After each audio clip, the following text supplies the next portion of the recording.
আমি বুঝতে পারছি নেচার কত পাওয়ারফুল, কত পিসফুল, কত beautiful. I just can describe you. এই মোমেন্টটা জাস্ট আমার ঘড়ির সময়টা থেমে গেছিল আর আমি জাস্ট ওই সময়টাকে এনজয় করতেছিলাম। দেন এগেইন আমাদের জার্নি স্টার্ট হয়। আর যাওয়ার সময় মানে কি বলবো আমি, এই সুন্দর রাস্তাগুলো প্লাস যখনই রাস্তা দিয়ে উঠতেছি যাইতেছি দুই ধারে এত সুন্দর সুন্দর মেঘ।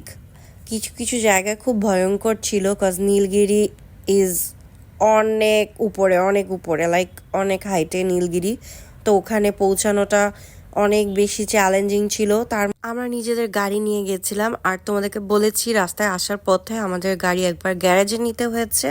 দ্যাটস ওয়াই আমাদের গাড়ি দিয়ে ওখানে যাওয়াটা আরও বেশি যে চ্যালেঞ্জিং ছিল সেটা আমরা পরে জানতে পারি। লাইক কি বলবো, সামনে আরও ট্র্যাজেডি আছে, ওয়েট করতে থাকো। তো তারপর হচ্ছে গিয়ে এইখানে একটু থামলাম, কিছু ছবি টবি তুললাম, কজ এত সুন্দর প্লেসে আসছি ছবি তুলবো না?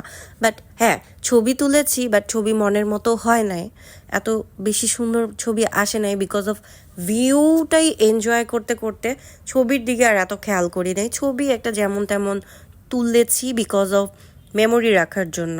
আমি যে ওখানে গিয়েছিলাম বা আমি এখানে দাঁড়িয়েছিলাম, ছবি আমার যেমন তেমন আসুক, ওই মেমোরিটাকে ক্রিয়েট রাখার জন্য বা মেমোরিটাকে সতেজ রাখার জন্যই আমি ছবিগুলো ক্লিক করেছি।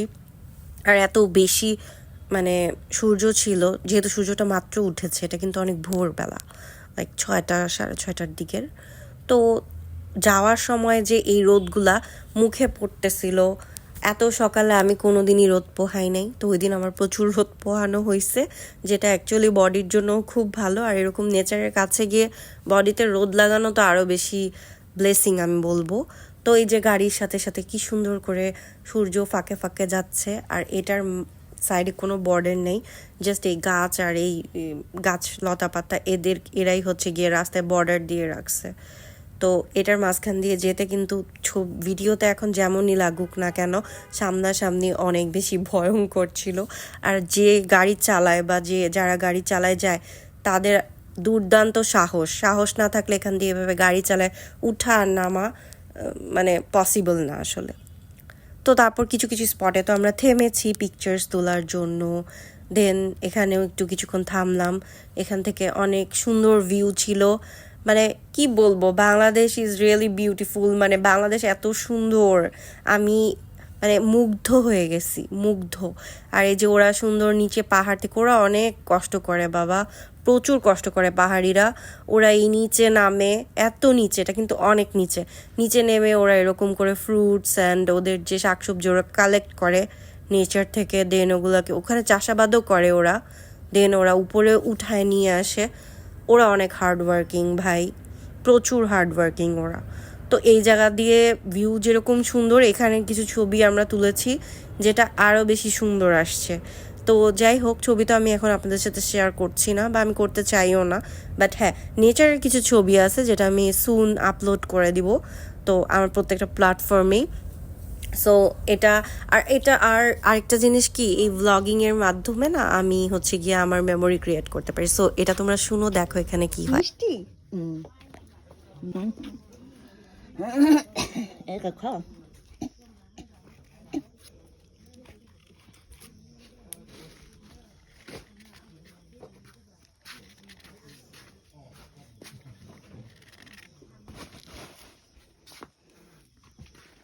দুইটা 10 টাকা। ওকে।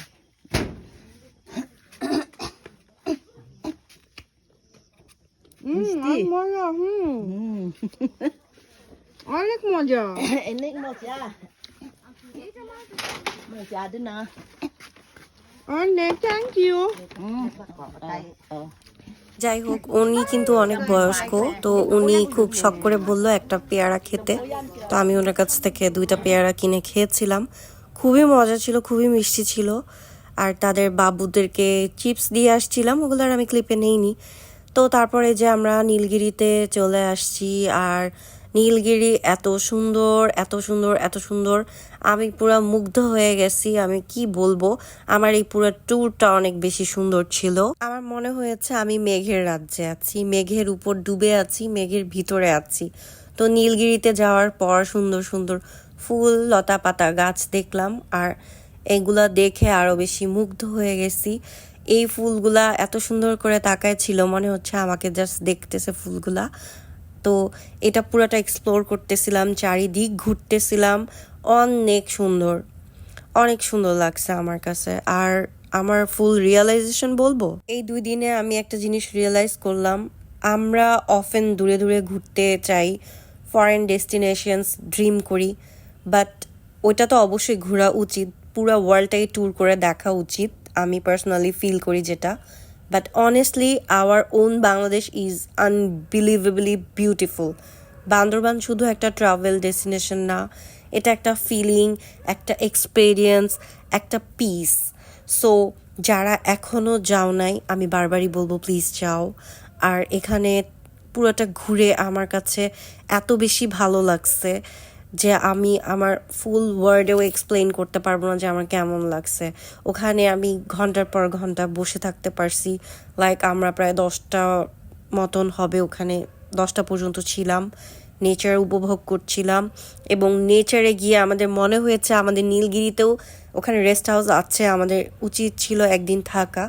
বাট নেক্সট টাইম ইনশাল্লাহ আমরা ট্রাই করবো ওখানে একদিন একটা রাত হইলেও থাকার জন্য, কজ এত সুন্দর প্লেস যে ওখানে গেলে মনটা এমনি ভালো হয়ে যায়। মন ভালো করার জন্য কোনো ওষুধ লাগে না, বা মন ভালো করার জন্য কোনো মানুষকে প্রয়োজন পড়ে না। যদি নেচার তোমার সাথে থাকে বা তুমি নেচারের খুব কাছে থাকো, নেচারই তোমাকে হিল করতে সাহায্য করে। আর তুমি যদি হিল হতে চাও, তাহলে আমি বলবো নেচার হচ্ছে সবচেয়ে বড় মেডিসিন। নেচার তোমাকে একদম নার্চার করবে, তোমার পুরো সোলটাকে নার্চার করে তোমাকে একদম হিলিং প্রসেসে নিয়ে যাবে, এবং তোমাকে অনেক বেশি লাইট ফিল করাবে, যেটা মানে কি বলবো, খুবই সুন্দর একটা এক্সপিরিয়েন্স। আর এখানে এত সুন্দর সুন্দর প্রজাপতি ছিল যেগুলো এত কালারফুল, এত সুন্দর, অনেক বেশি এনজয় করেছি। ভিডিও আমি কম বেশি করেছি, বাট আমি যেহেতু ওখানে অনেকক্ষণ থেকেছি, এতক্ষণের পুরো তো আর আসলে ভিডিওতে দেওয়াও পসিবল না। আমি আমার ছোট ছোট ক্লিপ, ছোট ছোট পার্ট তোমাদের সাথে শেয়ার করেছি এখানে। বাট এই পুরোটা সময় আমি নেচারের সাথে কানেক্ট করেছি নিজেকে, নিজের মাইন্ডকে রিফ্রেশ করেছি, নিজেকে রিসেট করেছি। রিসেটটা অনেক বেশি ইম্পর্ট্যান্ট, বিকজ অফ নেচার তোমাকে, আমরা আসলে রেগুলার লাইফে অনেক বেশি মানে আমরা লাইক কি বলবো, আমরা অনেক বেশি ডাল হয়ে থাকি, বা প্রেশার এভরিথিং সব কিছু মিলায় আমাদের ভিতরে অনেক কিছু চলে।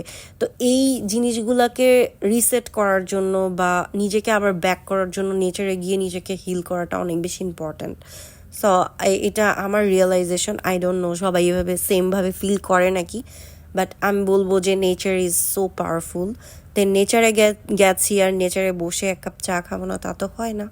সো এই চা খেতে খেতে আমার এই ভ্লগ এখানেই শেষ হয়ে যাচ্ছে। So yeah, from starting my journey at 4 AM in Dhaka, being super tired at 3 PM, to jumping into the pool, to exploring lakes, clouds and mountains, this trip was unforgettable. আমি যদি একটা ওয়ার্ডে describe করি, it would be magical.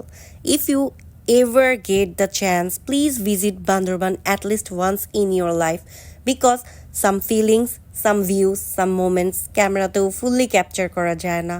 You have to feel it yourself. আর এটাই বলতে চাই লাস্টে, thanks for watching my vlog. If you enjoyed, don't forget to like, share and subscribe. See you in my next adventure. Stay with Sarah's World. Bye.